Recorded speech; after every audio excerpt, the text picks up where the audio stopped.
Greetings, students. I hope you're doing well wherever this finds you. Now, we sometimes use the language of categorical logic in our everyday speech, but we often do not. And a sentence has to be in strict standard form in order to be processed in Aristotle's logical system. In essence, we have to learn to translate ordinary language into a form that makes its meaning precise so we can process it in logic. Now, one of the benefits of logic is that it requires us to be precise and clear about what is being claimed or argued for, so that ambiguity and confusion are reduced. So we have to learn to analyze the meaning of our everyday speech, which in its most basic terms means identifying the subject and predicate terms, as well as the quantity and quality of the statement, and putting it into the appropriate language. Sometimes it will sound very strange, but that is simply because we're putting it into a technical language that is useful for logical analysis. The requirements of the form are quite simple, and each element must appear in the following order. First, it must have a quantifier, which will be either the word all, the word no, or the word some.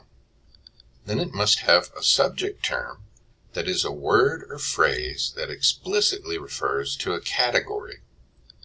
Then it must have what is known as the copula, the joining verb, which will always in our system be are or are not. And then it has to have a predicate term, a word or phrase that explicitly refers to a category. All of these following statements are not in standard form, and we're going to learn how to put them into standard form so that we can process them in our system. All humans are mortal. Some students were not present. Jim is a bald-headed man. Wolves are pack animals. A whale is a mammal. A dog is not a formivore. A cat is puking. Most pandas are cute. And it's false that all students are lazy people. Now, one kind of problem we can run into when dealing with languages as we find them in the wilds is that we can have missing groups in plural terms. Subjects and predicates must be expressed as terms which denote a category or categories. This means that a term must be expressed as a noun or noun-like expression to make sense, since categories are categories of things. So if we have all humans are mortal, this would have to become all humans are mortal beings, because mortal's just an adjective. Of course, I may also admit something quite different in my claim. And if I assumed you understood it for some reason, there could be a miscommunication. Perhaps what I wanted to say was all humans are mortal nincompoops, or all humans are mortal idiots, and you would think I meant something far more grand, like all humans are mortal wonders. So, this shows us the value of logical precision in our speech, and when we're reconstructing a sentence, we give the best interpretation we can, depending on the context of the phrase that's presented to us. And this occurs in normal speech, being in non-standard form, because usually the noun is simply assumed, right? So here all humans are mortal, and the person saying that's assuming you mean all humans are mortal beings, or all humans are mortal nincompoops, or whatever. As you can see, it's unclear just being with the adjective, though, and in logic, we want to be totally clear and precise about what the claim is. In addition, the schema we're following requires we use the word all instead of every, as well as moving plural designations. So if we said every dog is a mammal, that would have to become all dogs are mammals. Consider the following examples of dealing with translating normal speech or speech in the wilds into language we can analyze. Some of the faculty are boring. See, boring by itself is just an adjective, so you have to say, some member of the faculty are boring teachers. All bachelors are unmarried becomes all bachelors are unmarried males. Some student is not awake becomes some students are not persons who are awake. Notice how that was done. Some students is not awake. Some students are not persons who are awake. No students are ready for the exam yet. No students are persons who are ready for the exam yet. Like I said, it sounds strange, but that's because we're putting it into a technical language. also can have problems with verbs. Sometimes a sentence uses a different verb instead of are, or a different tense, or a different form of to be like is, and we need to change it. So a statement like some students were not present becomes some students or persons who were not present. Notice how we're dealing with that phrase were not present, right? Some students are persons who were not present. Every human breathes oxygen becomes all human or oxygen breathing creatures, or you could even say all humans are oxygen breathers, and that would make it a noun as well. And sometimes there's even no verb present because the speaker simply assumes that you know what they mean. So consider the following examples. All criminals should be punished becomes all criminals are persons who should be punished. No dogs like cats becomes no dogs are likers of cats, or you could say no dogs are cat likers. Honest people will be rewarded. All honest persons are persons who will be rewarded. Actually, you could just say all honest people are people who will be rewarded. That doesn't make much difference, does it? Some dogs would rather bite than bark becomes some dogs are creatures that would rather bite than bark. Notice how we're just creating a kind of noun phrase here to get the category. Some assembly required. That's an interesting one, right? What does it really mean? In logic, we want to get at what something really means. What's the proposition this carries? Some parts of this product are things that need to be assembling, that needs assembling. Some professors were boring. Some professors are persons who were boring. Imagine that. No dogs were barking. No dogs are dogs that were barking. Or no dogs are barking or creatures that were barking, or something like that. The next problem we can run into when we catch one of these statements running around in the wild concerns names and singular propositions.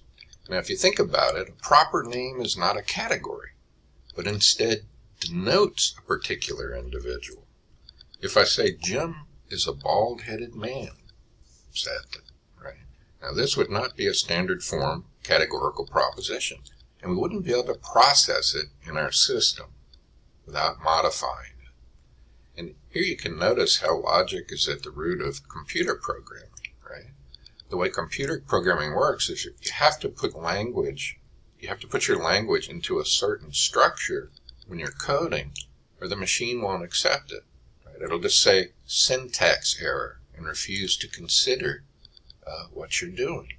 And here's the basis for that way of thinking, right?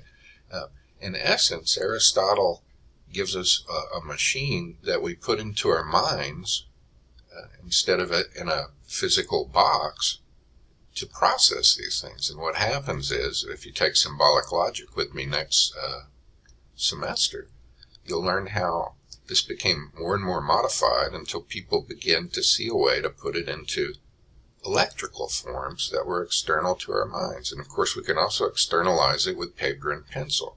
So in essence, Aristotle gives us a mental and paper and pencil machine for processing statements. Okay? What an astonishing achievement.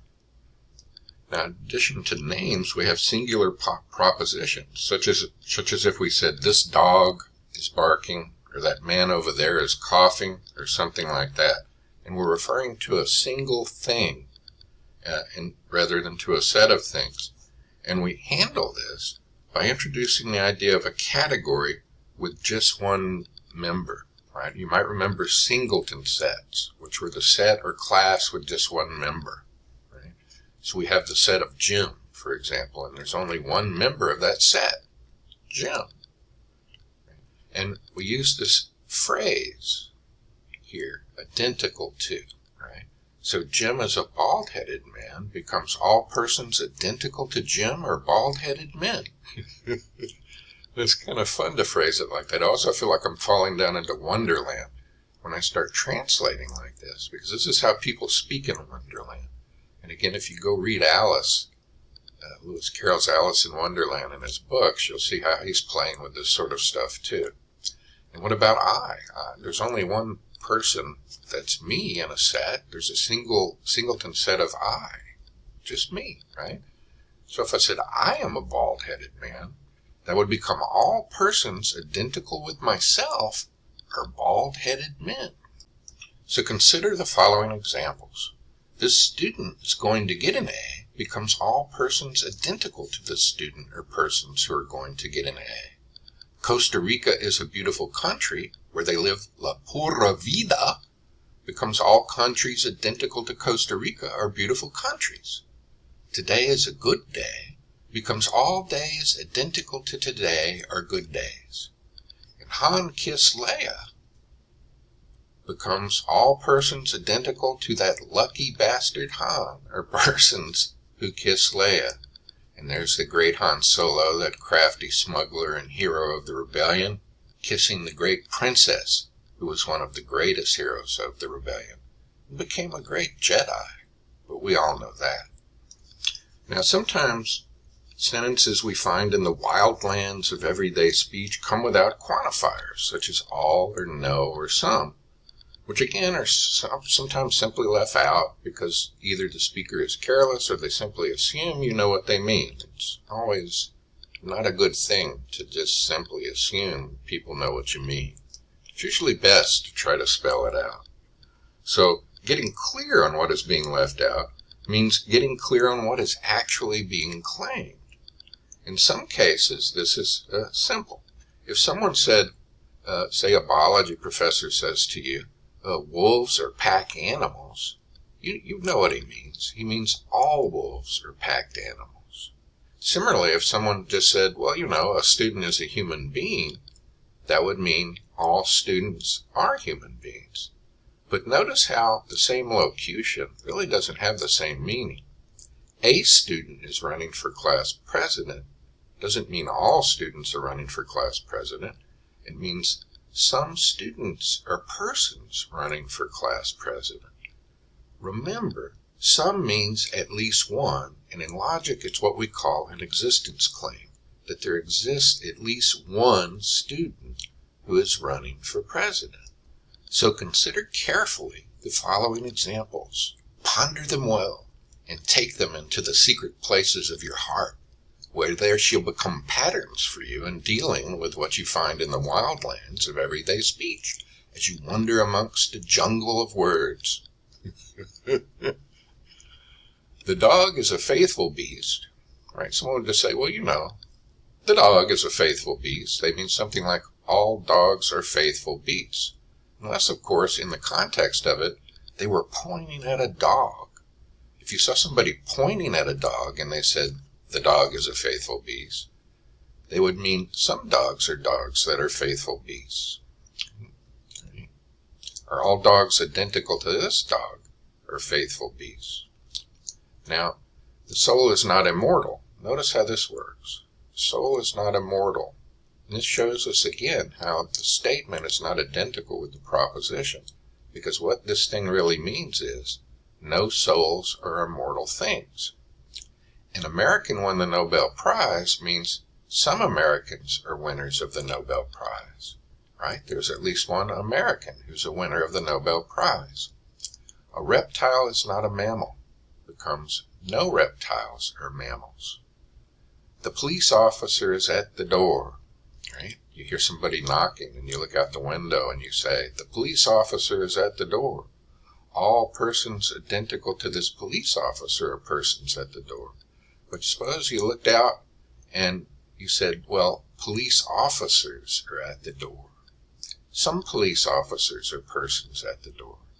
You don't mean here that every police officer that ever existed is at the door, so you must be meaning some are. And some means there's at least one, but there may be more. So in logic, that's how you indicate that. Suppose somebody said real police officers are agents of the law. They've been watching the news, right? And they're thinking, well, Real police officers are agents of the law. I've been thinking about that as I've watched the news lately because I was a police officer in the Army. And I always thought that real police officers should follow the law and enforce the law, and nothing more and nothing less. Anyway, what this means is all real police officers are agents of the law. Now, sometimes we face the problem of non-standard quantifiers. As we've noticed, often quantifiers are simply implied, with the speaker assuming his or her audience understands the intended meanings. Suppose I said, a whale is a mammal. Well, again, what is meant there is all whales are mammals. But if I said a whale is off the port bow, I wouldn't mean every whale that ever existed in the past, present, and future is off the port bow, though that would be an interesting occurrence. But I mean some whales are whales off the port bow. Right? Now, remember, some is an existence claim. It means there exists at least one whale off the port bow. Some whales are whales off the port bow. Similarly, if I said a dog is not a formivore, that would mean no dogs are formivores.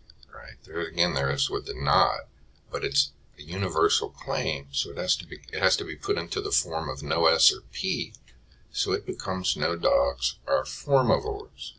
So if someone told you a cat is puking on my couch, they wouldn't mean that every cat that ever was, is, and will be had materialized above my couch and were puking on it. We wouldn't be talking about such a cat apocalypse. Though what an awful vision, right? Every cat that ever existed in the past, in the present, and all the cats that will exist in the future have converged on my couch to puke on it. That's not what you mean when you say a cat is puking on my couch. What you mean is some cats are cats that are puking on my couch, which would mean there is at least one cat that's puking on my couch. So you want to ponder the following examples well until they sort of sink into your mind. A professor sneezed means that some professors are persons that sneezed. Suppose someone said there are snakes in the grass. They wouldn't mean every snake that ever existed was in the grass. They would mean some snakes are animals in the grass, or some snakes are snakes that are in the grass, or something like that. Suppose someone said few spiders are handsome. Well, they would be claiming that some spiders are handsome creatures. If I said rubies are red, I would mean all rubies are red things. If I said many dragons are greedy, I would mean some dragons are greedy creatures, right? That there exists at least one dragon that's a greedy creature, like Smaug, right? The one who Bilbo confronted in The Hobbit. If I said a professor is not a nanny, I would mean no professors are nannies, unless I was pointing at a particular professor. Then I would say, no professors identical with this professor are nannies. Several stars are K-type main sequence. Well, that's missing something. You should have some stars are K-type main sequence stars. Every aardvark is a formivore becomes, in our system, all aardvarks are formivores. If someone said each dog is a mammal, they would mean all dogs are mammals. And suppose I said, looking off into the distance, thinking of past events, any cat is a potential puking beast. That would mean all cats are potential puking beasts. And suppose I said all toads are not frogs. I would mean no toads are frogs. Suppose you heard some pompous, foolish professor, some pompous ass say, students are lazy.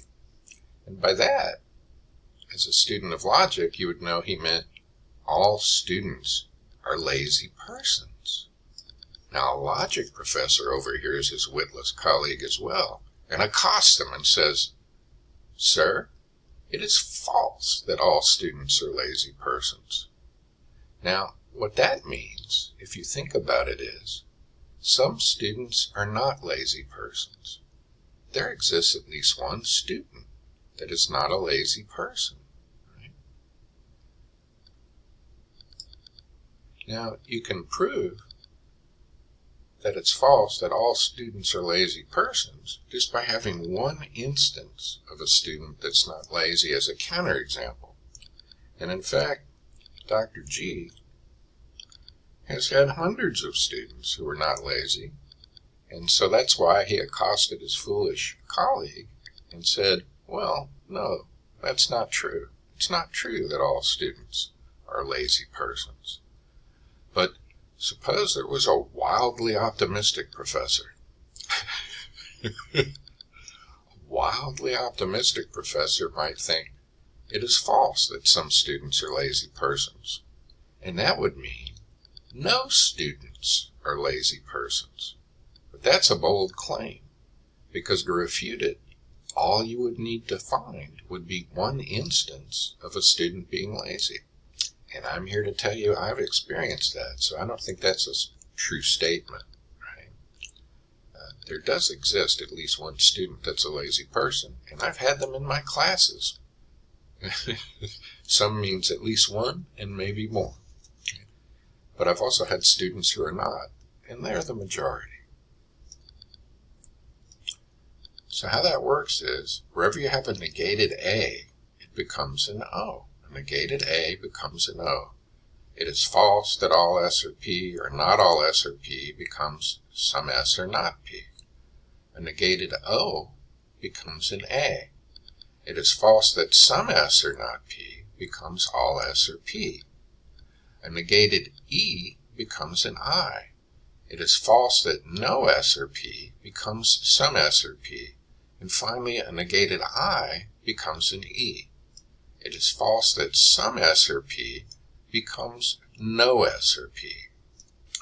Now here's a tricky one, so pay attention. People are always making this mistake. Suppose somebody said all mammals are not reptiles. If we put it in its form, it would say all S are not P.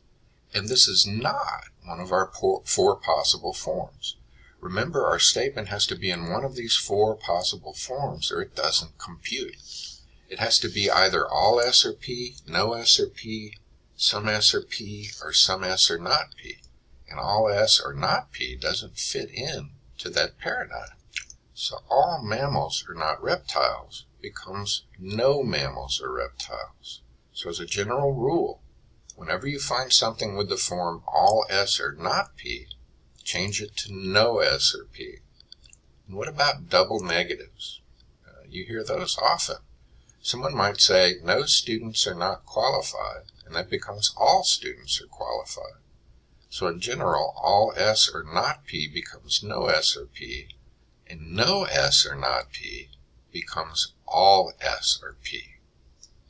Now remember that categorical logic examines logical relationships between categories or sets of things. But in normal language, we often find that objects or things are not explicitly stated. This means we have to restate the sentence into the language of sets to make the logical meaning clear. And the result sounds artificial, but that makes sense since we're doing a technical analysis and not trying to make everything rhetorically pleasing. Consider the following true statement. Every time I watch Luke make the Death Star run, I get excited. Now the point to see here is that what the subject of the statement is not the I that is mentioned, but it's really about what I experience.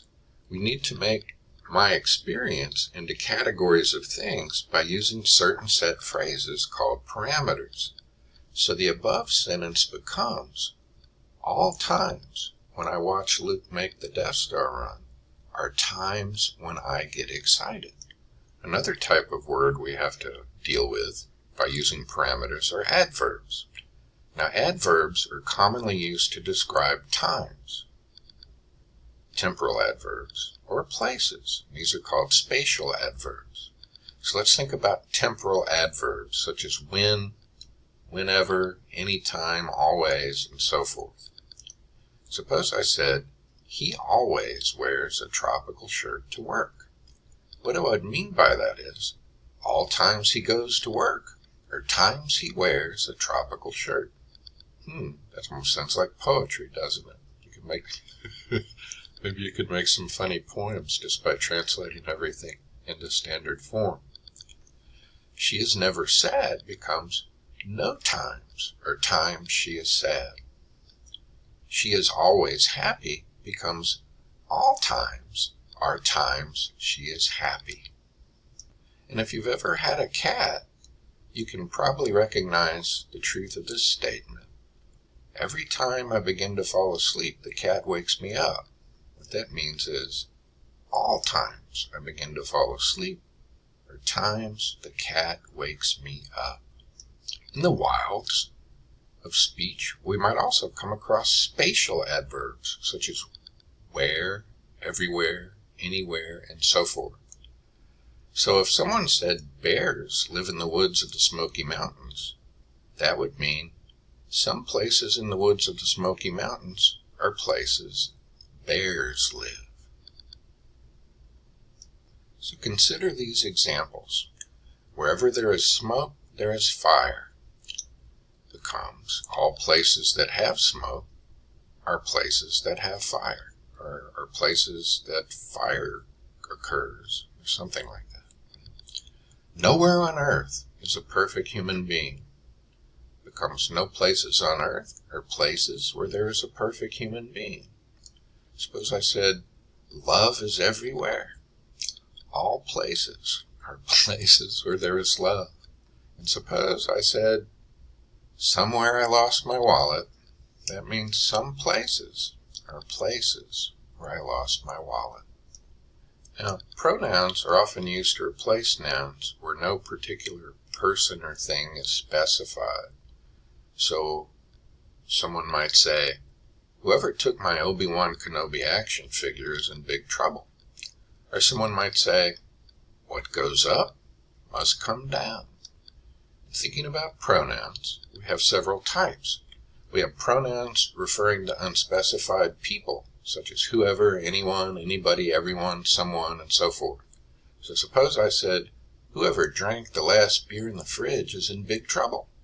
What I would mean by that is, all persons who drank the last beer in the fridge are persons in big trouble. Or suppose I said, anyone who voted for that person is insane.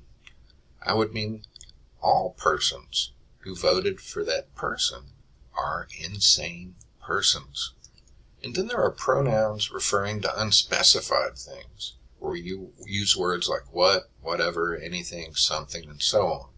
So if we said, for example, what goes around comes around, that would mean something like all things that go around are things that come around. We can also, in the wilds, come across conditional statements. Remember that a conditional statement is one which uses if-then, such as, if it is raining, then the sidewalk will be wet. To translate the if-then conditionals, you'll use either an A or an E, depending on whether or not it's affirmative or negative. So, if I said, if it's a dog, then it's a mammal, what I mean is all dogs are mammals. If I said, if a man is a bachelor, then he is unmarried, I mean all bachelors are unmarried men. Notice how I had to fix that unmarried. And if I said, in a negative, if this animal eats meat, then it's not a herbivore, I would mean no animals that eat meat are herbivores. Stumbling through the jungles of speech, we can also come across exclusive statements out there in the wild. And these are statements that involve words such as none but, only, none except, and no X except Y, and so on. And these are called exclusive statements. Now, an exclusive statement is one in which the wording of the statement means that the predicate term applies exclusively to the class of the subject term. So I could say something like, none but the wise are free, or only persons with tickets win the lottery. Now if I said, only persons with tickets win the lottery, we want to get at the meaning of that. And that does not mean all persons with tickets are lottery winners. Now this is definitely part of things I wish were true. I wish I could just buy a ticket and automatically win the lottery. But only persons with tickets win the lottery doesn't mean all persons with tickets are lottery winners. What it really means is all lottery winners are persons with tickets.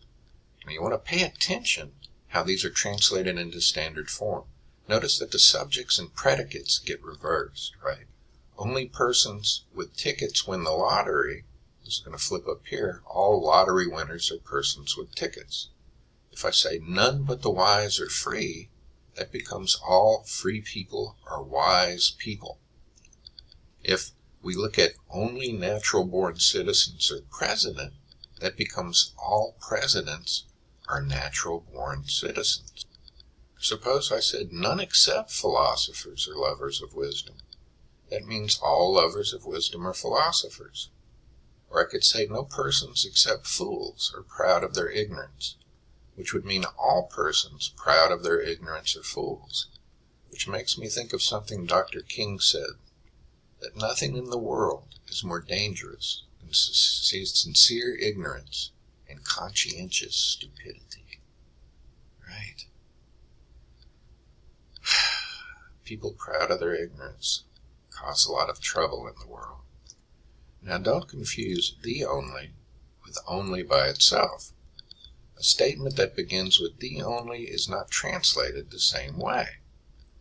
If I say, only ones who pass are those who study, I mean if someone passes, they studied.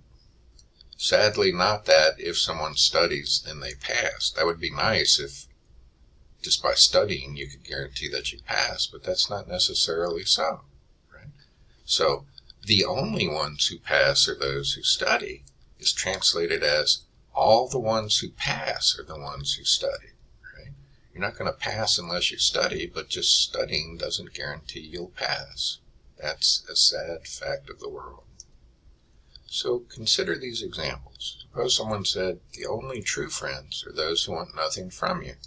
That becomes all true friends are persons who want nothing from you. Notice that the subject and predicate is not flipping with the only.